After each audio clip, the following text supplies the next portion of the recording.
Assalamualaikum warahmatullahi wabarakatuh. Perkenalkan, kami dari kelompok 2. Di sini kami akan mempresentasikan hasil diskusi kami yang berjudul Akuntansi Komparatif Eropa. Oke, sebelum mulai ke materi, sebelumnya saya akan memperkenalkan terlebih dahulu anggota-anggota kelompok 2. Yang pertama ada saya, Cucu Nurhayati, NIM 68, kemudian ada Bagas Priambodo, NIM 130, kemudian ada Aziz Erwin Setiani, NIM 140, dan yang terakhir ada Bagus Dermawan, NIM 144.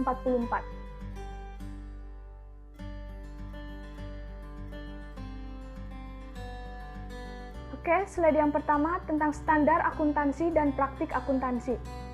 Standar akuntansi merupakan regulasi atau peraturan yang mengatur pengolahan laporan keuangan. Banyak praktik menyimpang dari yang diharuskan standar, yaitu yang pertama, hukum untuk kegagalan dengan pernyataan akuntansi resmi dianggap lemah atau tidak efektif. Kemudian yang kedua, perusahaan bisa dengan sukarela melaporkan lebih banyak informasi daripada yang diharuskan. Kemudian yang terakhir, beberapa negara mengizinkan perusahaan untuk keluar dari jalur standar akuntansi jika hal tersebut menggambarkan hasil operasi dan posisi keuangan perusahaan dengan lebih baik. Kemudian yang selanjutnya ada IFRS dalam Uni Eropa. Perusahaan terdaftar laporan keuangan gabungan di Republik Ceko diharuskan, di Prancis diharuskan, di Jerman diharuskan, Belanda diharuskan, Inggris juga diharuskan. Kemudian perusahaan terdaftar laporan keuangan perusahaan pribadi di Republik Ceko diharuskan, di Prancis dilarang, di Jerman dibolehkan tapi hanya untuk tujuan informasional. Kemudian di Belanda dibolehkan dan di Inggris juga dibolehkan. Yang selanjutnya perusahaan tidak terdaftar laporan keuangan gabungan. Republik Ceko dibolehkan, Prancis dibolehkan, kemudian Jerman dibolehkan, Belanda dibolehkan, dan Inggris juga dibolehkan. Yang selanjutnya perusahaan tidak terdaftar laporan keuangan perusahaan pribadi. Di Republik Ceko dilarang, Prancis dilarang, Jerman dibolehkan tapi hanya untuk tujuan informasional. Kemudian Belanda dibolehkan, Inggris juga dibolehkan. Kemudian yang selanjutnya laporan keuangan. Laporan keuangan IFRS terdiri atas neraca gabungan, laporan laba rugi, laporan kas, laporan perubahan ekuitas, dan catatan penjelasan. Ungkapan catatan harus mencakup yang pertama, kebijakan akuntansi yang diikuti, kemudian ada penilaian yang dibuat oleh manajemen dalam menerapkan kebijakan akuntansi yang penting. Yang selanjutnya ada asumsi utama mengenai masa depan dan sumber penting tentang ketidakpastian estimasi. Selanjutnya ada patokan akuntansi. Yang pertama, goodwill yang negatif harus segera diakui dalam pendapatan. Kemudian yang kedua ada entitas-entitas yang dikontrol bersama bisa dibukukan, baik untuk gabungan yang proporsional atau metode ekuitas. Kemudian yang ketiga ada penanaman modal dalam perusahaan gabungan dibukukan dalam metode ekuitas. Kemudian yang terakhir ada translasi laporan keuangan dari operasi asing didasarkan pada konsep mata uang fungsional. Oke, slide selanjutnya akan dibacakan oleh Bagas Priambodo. Baik, yang selanjutnya yaitu translasi mata uang. Mata uang fungsional merupakan lingkungan ekonomi utama di mana entitas asing tersebut beroperasi. Mata uang tersebut bisa berupa mata uang yang sama yang digunakan oleh perusahaan induk untuk menyusun laporan keuangannya atau mata uang yang berbeda, mata uang asing misalnya. Jika entitas asing memiliki mata uang fungsional yang berbeda dari mata uang dalam laporan keuangan perusahaan induk, maka laporan keuangannya akan ditranslasikan dengan menggunakan tarif yang ada dengan menyesuaikan hasil translasi yang dicakup dalam ekuitas pemegang saham. Yang pertama, metode tarif setempat. Aset dan pertanggungjawaban ditranslasikan pada tingkat bursa akhir tahun. Yang kedua, pendapatan dan pembelanjaan ditranslasikan pada tingkat transaksi atau dalam praktiknya tingkat rata-rata. Jika entitas asing memiliki mata uang fungsional yang sama dengan mata uang laporan perusahaan induk, laporan keuangan ditranslasikan sebagai berikut. Yang pertama, tingkat akhir tahun untuk artikel moneter. Yang kedua, tingkat bursa berdasarkan tanggal transaksi untuk artikel non-moneter. yang diterima pada nilai perolehan. Yang ketiga, tingkat bursa berdasarkan tanggal penilaian untuk artikel non-moneter yang diterima pada nilai wajar. Sistem akuntansi keuangan di 5 negara. Yang pertama, Prancis.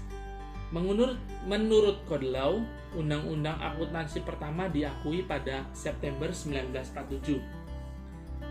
Pengaturan dan pembinaan akuntansi. Dasar utama Undang-Undang Akuntansi Prancis adalah Accounting Law tahun 1983 dan Accounting Decree tahun 1983. Ciri-ciri akuntansi Prancis adalah dikotomi antara laporan keuangan perusahaan individual dan konsolidasi. Prancis juga mengizinkan penggunaan IFRS atau GAAP. Pelaporan keuangan. Perusahaan Prancis harus melaporkan neraca, laporan laba, catatan pada laporan keuangan, laporan direktur, dan laporan auditor. Code of Commerce mengizinkan UMKM untuk membuat laporan keuangan yang disederhanakan. Pengukuran akuntansi. Aset berwujud dinilai sebesar harga historisnya dan disusutkan sesuai aturan perpajakan. Goodwill dikapitalisasi dan diamortisasi ke penghasilan tanpa batas waktu. Persediaan dinilai berdasarkan tingkat yang lebih rendah antara harga pokok dengan nilai salah satu metode FIFO atau rata-rata tertimbang. Biaya riset dan pengembangan dikapitalisasi pada saat terjadi. Lisis tidak dikapitalisasi dan biaya yang terjadi diperlakukan sebagai beban. Pajak yang ditangguhkan dicatat dengan metode liabilitas.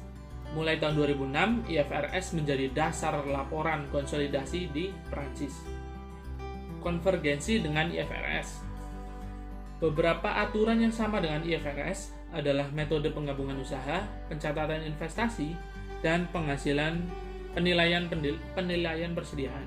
Sedangkan yang belum sama adalah goodwill, penilaian aset, penyusutan, lisis, pajak yang ditangguhkan, ada cadangan untuk peralatan penghasilan. Yang selanjutnya akan dibacakan oleh Mbak Aziz Erwin Setiani. Yang kedua, Jerman.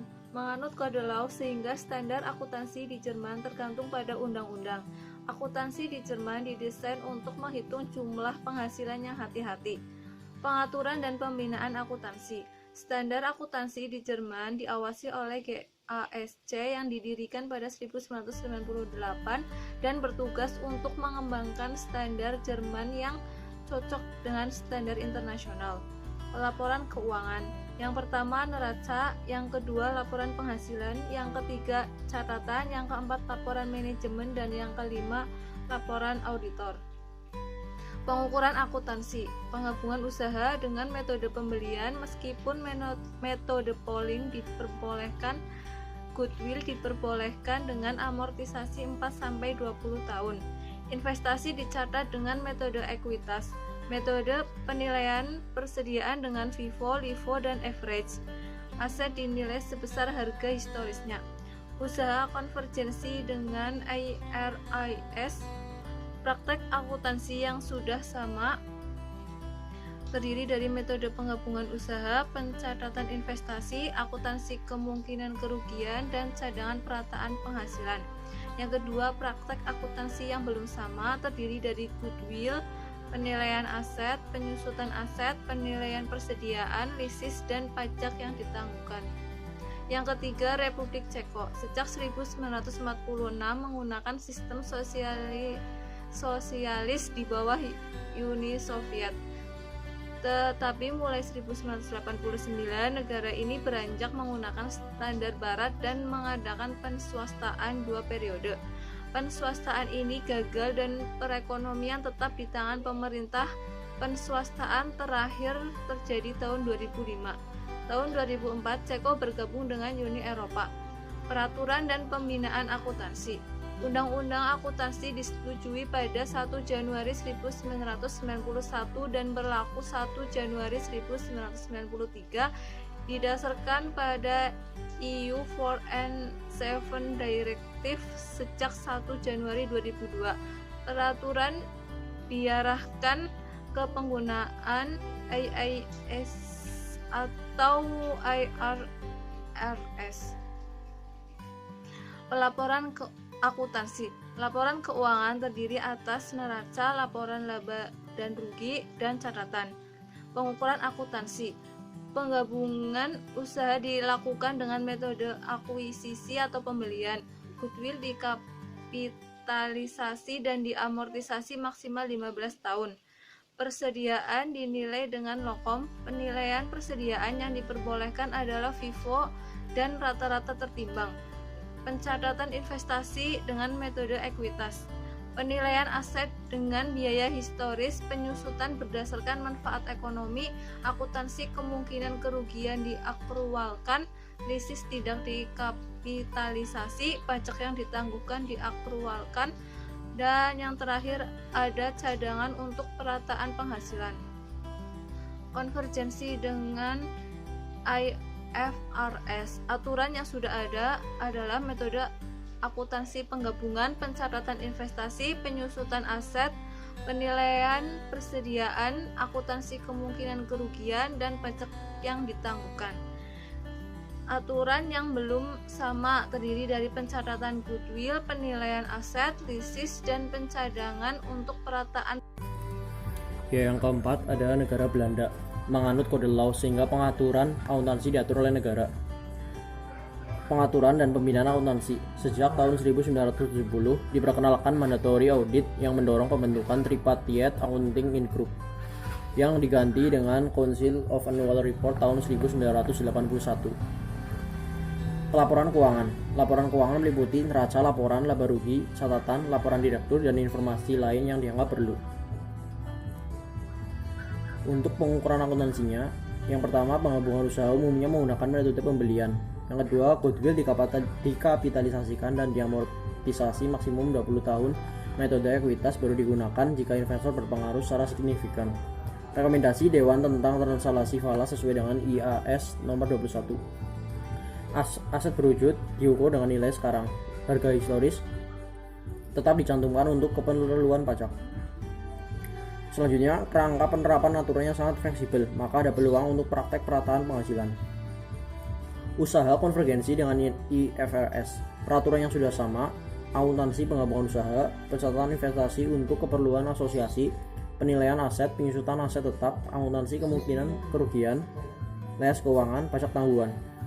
Yang belum sama, pencatatan goodwill, penilaian persediaan, perataan penghasilan.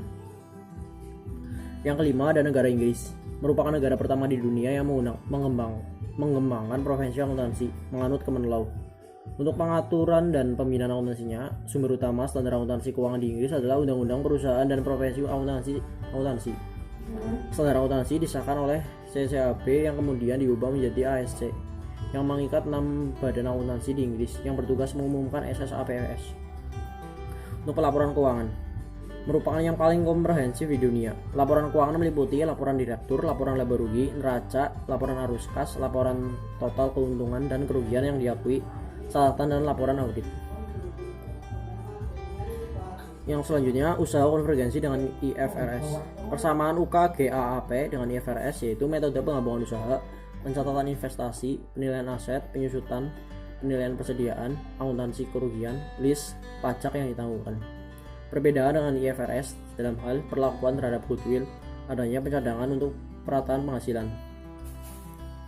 Ya, sekian presentasi dari kelompok kami. Apabila ada kesalahan mohon dimaafkan.